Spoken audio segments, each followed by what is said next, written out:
wabarakatuh. Alhamdulillah wassalatu wassalamu ala Rasulillah, asyhadu an la ilaha illallah wa asyhadu anna Muhammadan abduhu wa rasuluhu la nabiyya ba'd. Yang kami hormati ada Pak Ena ya, Ketua BDI Human Initiative nih.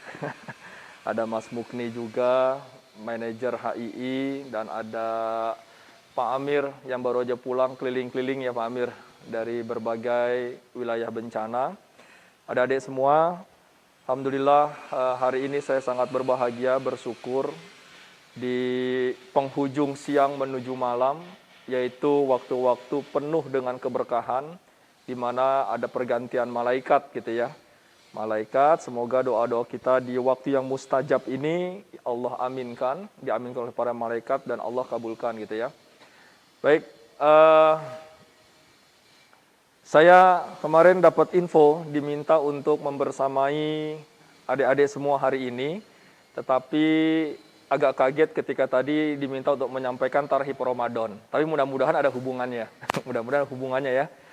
Baik, kalau boleh tahu yang ada di sini kelas berapa sekarang ya? SMK kelas berapa? Kelas 11. Kalau teman-temannya mahasiswa di semester berapa? 12. Oh 6, kira di semester 12 itu ya. Semester 12. Karena dulu kalau kuliahnya cepat katanya nggak enak, nggak berasa kuliah gitu kan. Jadi waktu zaman saya itu kuliah minimal paling cepat 7 tahun, 8 tahun baru pada selesai gitu. Jadi biar merasakan gitu. Kenapa? Karena dulu SPP bayarnya murah, cuma 80.000 satu semester gitu kan. 80.000, jadi sayang kalau kuliahnya cepat gitu. Jadi dilama-lamain. Oke, baik teman-teman semua. Hari ini sebenarnya saya ingin sekedar mengajak diskusi untuk kemudian kita ngedip atas diskusi kita. Waktu kita sampai jam berapa ya Pak Enak ya? Oh 5:30, berarti sebentar aja kalau gitu ya.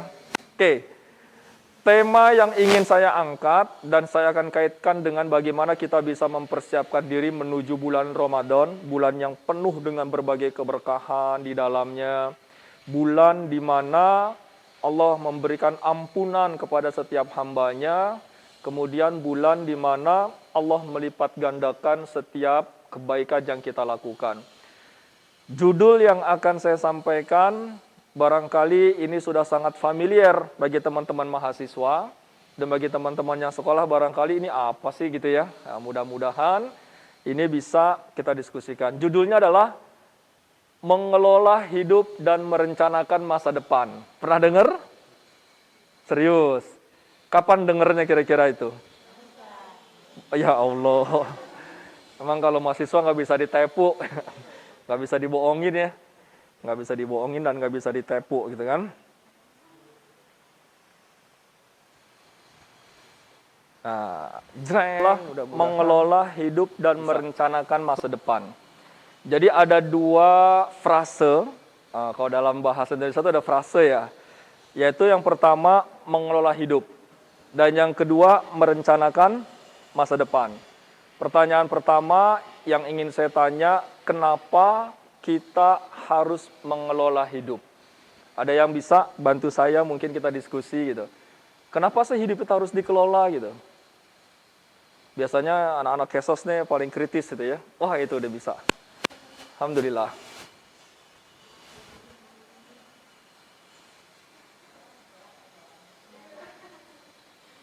Bisa?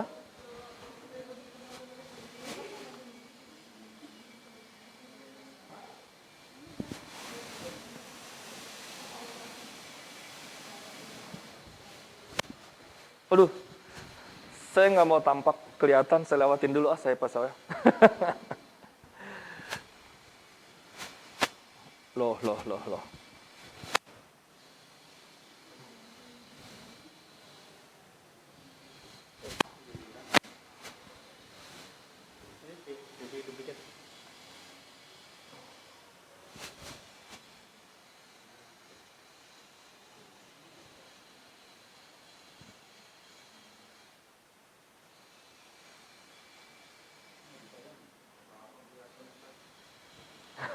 Kelihatan ya. Nah, dah gitu aja Mas Mun, nggak apa-apa dah. Oke ya. Jadi teman-teman, tema kita adalah mengelola hidup dan merencanakan masa depan. Pertanyaannya pertama, kenapa hidup itu harus kita kelola? Dan kenapa kemudian kita harus merencanakan masa depan kita? Monggo, 1-2 orang silakan yang berkomentar. Nggak ada? Kalau nggak ada, saya anggap sudah paham semua, jadi saya akhiri saja. Terima kasih. Lah kan nggak ada yang komentar, gitu ya. Oke, baik. Kalau memang kejauhan mau maju boleh. Kejauhan nggak? Kelihatan nggak? Kelihatan ya, ya masih muda-muda lah matanya kan ya. Oke, nah teman-teman semua, saya mengutip dari salah satu ayat di dalam Al-Quran, tepatnya surat Al-Hasyr ya. Ya ayyuhalladzina amanu ittaqullaha wal tanzur nafsum ma qaddamat ligot wattaqullaha innallaha khabirum bima ta'malun. Yang intinya kita diminta untuk dapat merencanakan apa yang akan kita lakukan untuk masa depan kita semua. Nah, masa depan itu bisa berarti 1 hari setelah ini, 1 minggu, 1 bulan, 1 tahun, 10, atau mungkin bertahun-tahun kemudian, atau mungkin bahkan setelah kita mengalami kematian. Gitu kan ya? Nah, ini kurang lebih seperti itu. Nah, pertanyaannya tadi, kenapa hidup itu harus kita kelola? Saya ingin menyampaikan teorinya dulu lah ya, teorinya dulu. Apakah hidup itu dan mengapa hidup harus dikelola?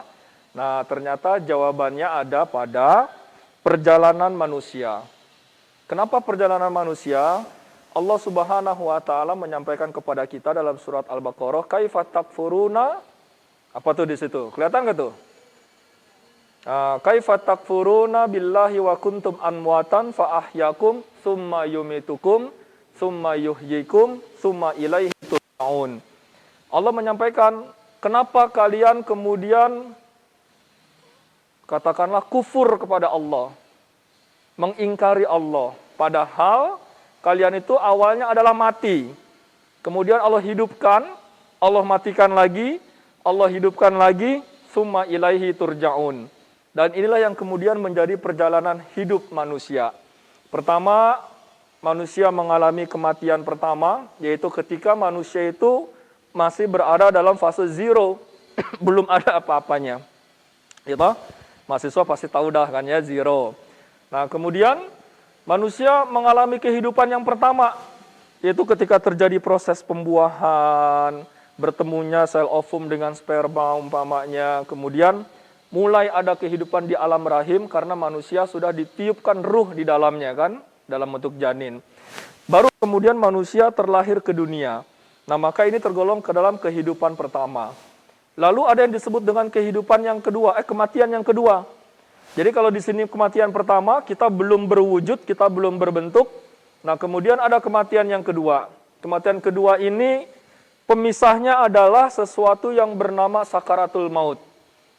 Jadi antara kehidupan dengan kematian itu dipisahkan oleh yang namanya sakaratul maut. Ada yang pernah mengalami sakaratul maut?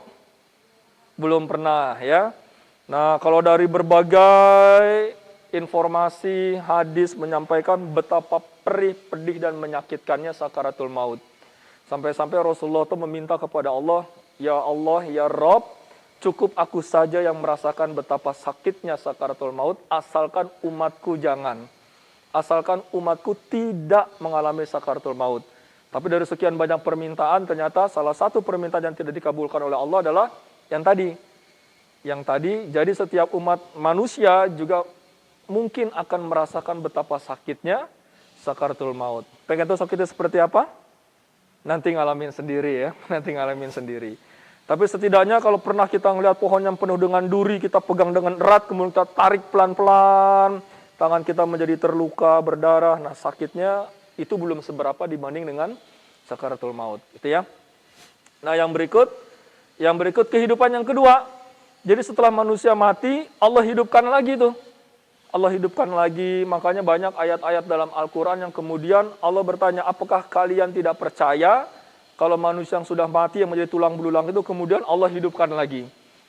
Dikumpulkan lagi di satu tempat yang datar, tempat di mana setiap manusia, dari mulai manusia pertama sampai manusia terakhir akan berkumpul.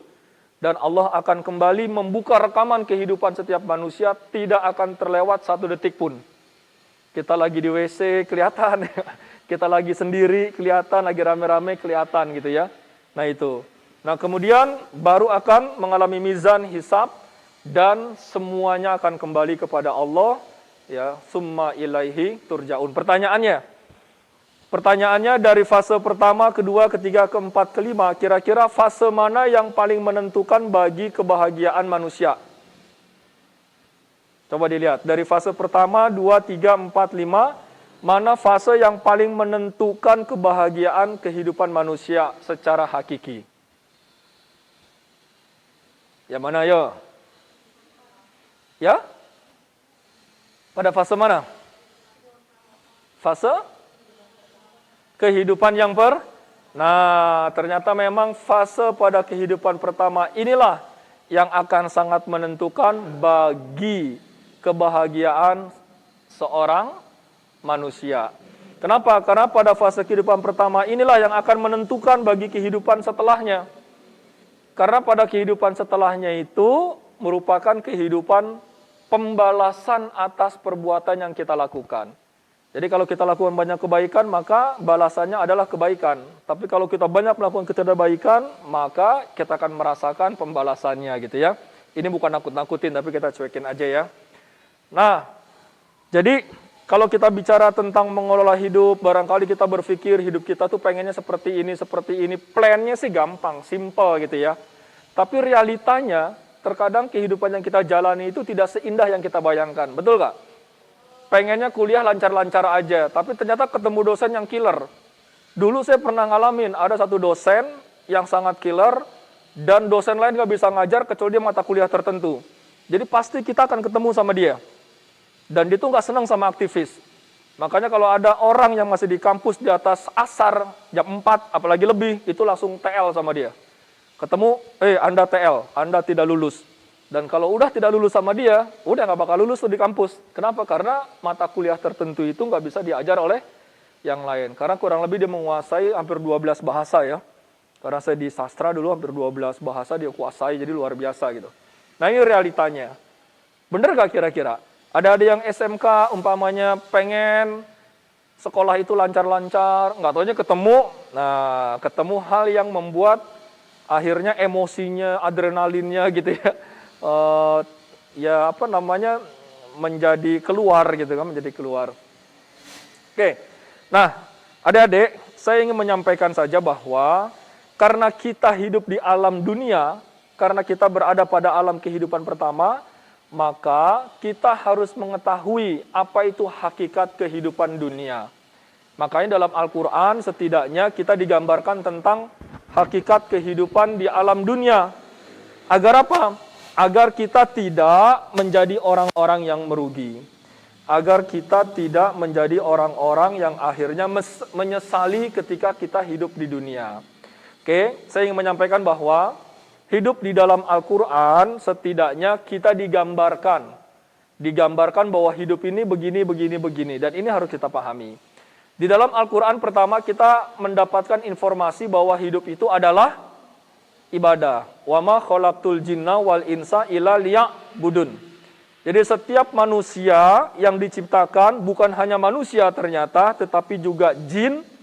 Ketika mereka hidup di dunia, maka kewajiban mereka beribadah kepada Allah. Pertanyaan sekarang, kira-kira ibadah yang sudah kita lakukan selama ini sudah cukupkah? Sudah pantaskah kita untuk meminta kebahagiaan kepada Allah baik di dunia maupun di akhirat? Coba deh kira-kira. Kira-kira sudah pantas gak sih ibadah yang kita lakukan, kemudian kita meminta kepada Allah untuk mendapatkan kebahagiaan bukan hanya di dunia, tapi juga di akhirat? Contoh, pertanyaannya, dalam satu hari kita diberi waktu berapa jam? 24 jam. Dalam 24 jam itu sudah berapa jam yang digunakan untuk beribadah kepada Allah? Hayo. Dari 24 jam, sudah berapa waktu yang digunakan untuk beribadah kepada Allah?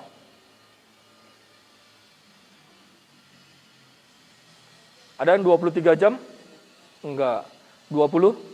Ya udah pasnya berapa lah?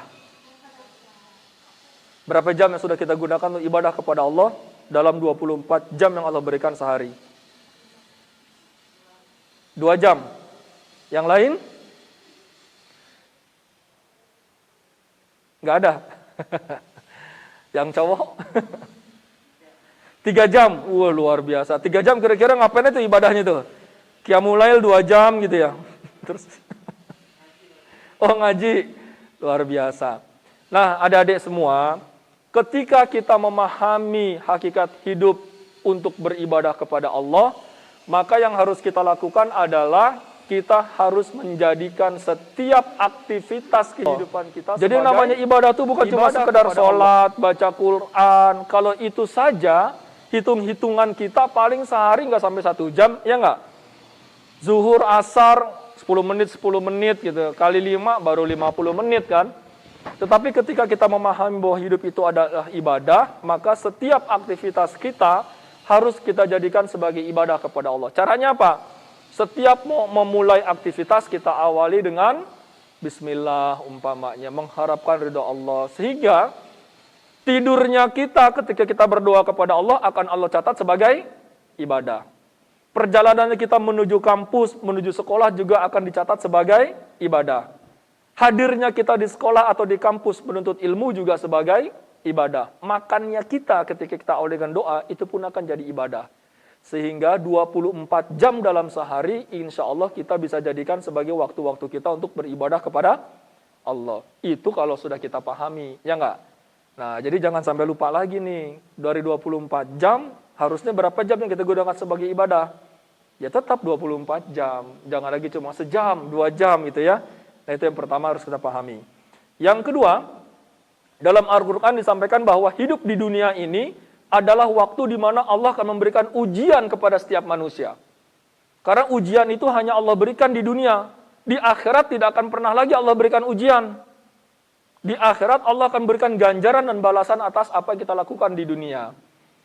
Kenapa sih Allah ngasih ujian buat kita? Karena untuk membuktikan mana di antara kita yang benar-benar beriman kepada Allah dan mana yang cuma sekedar omong doang gitu ya, omdo gitu kan. Sama seperti dosen kan ya, untuk menguji mahasiswa yang sudah paham atau belum, dia bikin ujian. Karena kalau misalnya nggak ada ujian, dia nggak tahu apakah mahasiswanya sudah paham atau mahasiswanya belum paham. Ujian, sebagaimana Allah sampaikan, ahasiban nas ayyakulu ahasiban nasu ayyakulu amanna fahum la yuftanun. Apakah setiap manusia yang mengatakan dirinya telah beriman, kemudian mereka Allah diamkan aja? Enggak. Pasti mereka akan Allah berikan ujian, sesuai dengan kemampuan dan kadar keimanan mereka. Allah uji, mereka yang kuat diuji dengan wanita, enggak tergoda dengan wanita, maka Allah uji dari sisi tahta. Orang yang punya tahta dan tidak bergeming, diuji dengan tahta, Allah goda dengan wanita. Presiden pertama kita siapa? Digoda dengan tahta dia kuat. Tapi dengan wanita, hampir setiap kota yang dia kunjungi, dia punya istri di sana. Pernah gak baca sejarahnya? Pernah ya. Presiden kedua kita, iya, dia digoda wanita kuat. Tapi dengan tahta, kekuasaan 32 tahun dia memegang. Gitu. Terus, jadi Allah itu pasti akan menguji seseorang dari titik lemah orang itu. Bukan dari titik kuat orang itu. Makanya kalau misalnya kita, lo sih enak ya ujiannya cuma kayak gitu doang. Mungkin buat dia ujian itu berat. Tapi buat kita nganggap enteng. Nah, Allah akan uji kita dari sisi lemah kita gitu ya. Nah, bagaimana kita menyikapinya? Ketika kita paham bahwa dunia itu adalah tempat di mana Allah akan memberikan ujian kepada setiap manusia, maka kita harus menjadi apa? Orang-orang yang bersabar dan juga orang-orang yang bersyukur. Bersabar atas apa? Bersabar atas ujian yang Allah berikan dalam bentuk apa? Kesulitan hidup umpamanya, seperti Nabi Ayub Allah uji ya, seperti nabi-nabi lain juga Allah uji. Kemudian mereka menjadi orang yang konsisten dengan kesabarannya. Kemudian bersyukur atas apa? Atas nikmat yang Allah berikan. Sekecil apapun yang Allah berikan kepada kita harus kita syukuri. La in syakartum la azidanakum wa la in kafartum inna adzabil lasyadid. Kalau kita diberikan nikmat kemudian kita bersyukur, maka insya Allah Allah akan menambah nikmat kita. Tapi kalau kita kufur, ya Allah akan stop tuh nikmatnya gitu ya. Nah jadi itu. Yang ketiga, Kita harus memahami bahwa yang namanya kehidupan dunia itu ternyata tidak lebih baik dengan atau ketika dibandingkan dengan kehidupan di alam akhirat. Janji Allah jelas itu ya. Dunia itu nggak ada seberapanya. Bahkan Rasul tuh pernah berada di tepi gitu ya. Dia celupkan tangannya, dia teteskan air di ujung jarinya, meneteslah air ya di lautan. Kemudian Rasul bertanya, kalian tahu ya, perbandingan antara dunia dengan akhirat itu sebagaimana setetes air yang jatuh dari jariku, itulah dunia, lautan yang begitu luas adalah akhirat. Jadi jelaskan ya, dunia itu nggak ada seberapanya dibanding dengan akhirat. Makanya sayang ketika banyak orang yang kemudian berlomba-lomba untuk dunianya. Sementara akhiratnya itu akan jauh lebih dahsyat, tapi dia korbankan hanya untuk demi dunia. Nah, ketika kita memahami ini, maka kita harus sungguh-sungguh dalam beramal. Sungguh-sungguh, nggak ada lagi malas-malesan gitu ya. Nah, yang keempat, hidup ternyata di dunia itu sementara. Ada nggak manusia yang hidup sejak Nabi Adam sampai sekarang masih hidup? Nggak ada jin iprit ya, masih hidup. Allah tangguhkan, cuma dia doang. Sampai nanti hari kiamat. Yang lainnya mah meninggal juga, mati juga, jin juga pada mati gitu kan. Nah, karena hidup itu sementara, maka kita harus memahami dunia itu harusnya kita jadikan sebagai bekal kita menuju kampung akhirat. Nah, adik-adik semua, setidaknya ini yang harus kita pahami. Kenapa? Ketika kita salah memahami sesuatu, maka akibatnya akan sangat fatal. Contoh, ketika kita salah memahami hakikat dunia, maka kita akan jadi orang yang merugi. Tapi ketika kita paham bahwa dunia adalah tempat di mana kita kudu beribadah, dunia adalah Allah akan berikan ujian kepada kita, dunia itu nggak sebanding dengan akhirat, kemudian dunia itu tidak kekal, maka kita akan bersikap dengan sikap yang ini semua. Paham pertama ya? Serius nih. Nah, oleh karenanya, itulah pentingnya kenapa kemudian hidup di dunia itu harus kita kelola. Ya nggak? Makanya judul kita mengelola hidup dan merencanakan masa depan. Kenapa hidup harus dikelola? Karena hidup itu, apalagi di dunia, adalah masa-masa yang paling menentukan bagi kehidupan kita di fase-fase berikutnya. Oke? Nah, saya lanjut. Siapa yang tidak kenal dengan ini atau ini? Kayaknya kalau yang ini banyak nggak kenal ya anak sekarang ya. Atau ini aja deh kira-kira. Ada yang nggak kenal? Oh, kenal semua. Siapa namanya nih? Joko Suprianto kan ya? Oke. Nah, ini Cristiano, Om Ronaldo. Coba deh. Siapa yang meragukan kehebatan Ronaldo? Ada? Nggak ada. Messi dalam sepak bola itu dianggap dewanya sepak bola gitu kan. Tetapi sehebat-hebatnya mereka, ternyata mereka juga masih membutuhkan pelatih. Ya nggak? Sehebat-hebatnya Mike Tyson, pukulannya luar biasa, tapi tetap aja butuh pelatih. Kira-kira kenapa? Kira-kira kenapa kita masih butuh pelatih meskipun kita sudah menjadi seorang atlet yang hebat umpamanya? Kenapa kira-kira?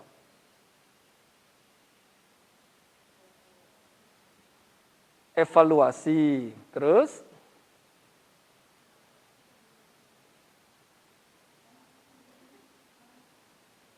Pokoknya gitu deh ya. Sulit terungkap dengan kata-kata nih. Oke lah. Kenapa kita butuh seorang pelatih? Terkadang kita sebagai manusia, kita pandai menilai orang, kita tidak pandai menilai diri kita sendiri. Dalam satu pertandingan, seorang pelatih terkadang lebih jeli melihat mana keunggulan, kekuatan dan kelemahan kita, dan mana kekuatan kelemahan musuh. Sehingga seorang pelatih akan bisa menyampaikan kepada kita strategi untuk dapat mengalahkan si A harus begini. Gitu ya. Nah, itu salah satu contoh. Makanya kenapa manusia membutuhkan pembimbing, kenapa manusia membutuhkan nabi dan rasul? Karena manusia terkadang tidak paham tentang dirinya. Manusia kudu diingetin terus. Manusia maunya dinasehatin terus gitu. Nah, karena sifat manusia seperti itu. Makanya dia masih membutuhkan orang lain ya, orang lain. Nah, itu yang pertama. Sampai sini sudah paham? Mengelola hidup. Kenapa hidup harus kita kelola? Karena hidup di dunia akan sangat menentukan bagi kehidupan selanjutnya. Karena dari agama yang kita yakini bahwa manusia itu akan menjalani 5 fase kehidupannya. Kaifa takfuruna billahi wa kuntum amwatan fa ahyakum tsumma yumitukum tsumma yuhyikum tsumma ilaihi turja'un. Mati yang pertama, hidup yang pertama, mati yang kedua, hidup yang kedua, kemudian Allah kembalikan kepada Allah Subhanahu wa taala. Oke. Kita masuk tema yang kedua, merencanakan masa depan. Kalau tadi kenapa hidup harus kita kelola, sekarang kenapa masa depan itu harus kita rencanakan? Biar punya anak. Oh, biar terarah. Biar hidup kita terarah. Alhamdulillah. Ada lagi yang lain. Kenapa kita harus merencanakan masa depan? Ada yang tahu di sini masa depannya akan seperti apa? Nggak ada yang tahu. Bahkan 1 detik dari ini pun kita nggak pernah tahu apa yang akan terjadi dengan diri kita. Dulu waktu ngisi training, tiba-tiba ada orang, saya nggak percaya dengan namanya takdir dan juga yang namanya hari kiamat katanya. Oh begitu, ya. Kalau gitu silakan maju Pak. Setelah maju, ada di hadapan saya, kemudian saya gampar tuh Bapak itu kan. Pas, setelah digampar, kenapa Anda gampar saya gitu? Apakah Bapak pernah mengira bahwa Bapak akan saya gampar di tempat ini? Enggak, itu yang namanya takdir. Kita tidak pernah tahu apa yang akan terjadi pada diri kita, bahkan 1 detik pun dari ini kan ya. Lihat ke di YouTube terakhir kemarin. Ada yang tiba-tiba remblong tuh truk ya. Orang nggak tahu. 5 menit, 3 menit sebelum kematiannya mereka nggak tahu. Asik aja di mobil kan. Tiba-tiba dari belakang, juar aja semua. Dan kita pun tidak pernah tahu. Nah, oleh karenanya, kita harus dapat merencanakan masa depan kita. Masa depan kita adalah masa depan ketika berjumpa dengan Allah Subhanahu wa taala. Oke, saya mau ngepot di sini. Ada beberapa ayat yang sebenarnya menjadi rujukan. Salah satunya adalah wal yakhshal ladina law taraku min khalfihim dzurriyyatan di'afan khafu alaihim falyattaqullaha wal yaqulu qaulan sadida. Takutlah kalian ketika kalian meninggalkan generasi setelah kalian, yaitu generasi yang lemah. Jelas tuh Allah mengancam. Hati-hati, hati-hati kata Allah. Kalau kalian meninggalkan anak-anak kalian, generasi setelah kalian menjadi lemah, maka Allah mengancam. Oleh karenanya, kewajiban kita juga mempersiapkan generasi setelah kita itu untuk siap menjawab tantangan masa depan mereka, siap untuk bersaing dan seterusnya. Oke, saya mau lanjut aja. Tahu Jepang? Tahu. Di mana adanya Jepang?